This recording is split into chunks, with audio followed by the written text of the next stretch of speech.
Magisa day kog sayote karon para sa among panihapon, subakan aning pasayan. Nakita lang nako ni dire, ako na pong gisundo. Lami unta siya, kaya lang dili ka ma-high blood sa pasayan, ma-high blood ka sa presyo.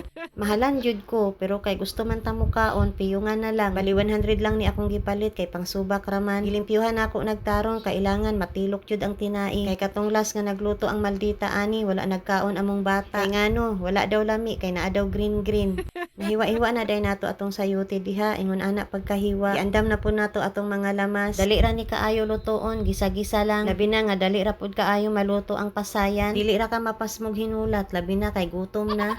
Tas dire itak-ang na nato atong kalaha. Butter atong gamiton karon kay naa man nakapalit man ko. Sobra ni sa maldita sa giluto niya tong ning aging semana. Lamion unta to iyang giluto pero wala na nako gi-video. Kay alam nyo na allergic baya na siyag kamera. Masigahan pa lang tagmata, merisi jud.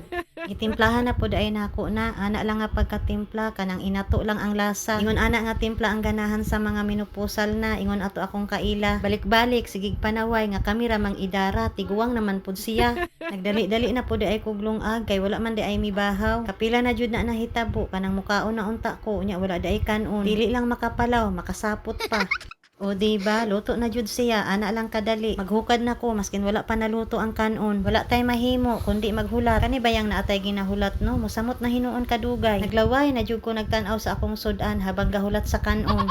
Medyo sayo di ay minani hapon, wala pay alas 6. Duha lang mi sa among bata, karon ning kaon na siya sa pasayan kay wala na daw green. Gilimpyuhan jud nako nagtarong dong para lang mukaon ka. Gigamitan nako kutsilyo ug toothpick, matilok lang ang tinai. Panitan pa nako na daan bago ibutang sa imong plato. Grabe no, unya pagdako magtubag-tubag lang. Wala na, nanumboy na ang inahan.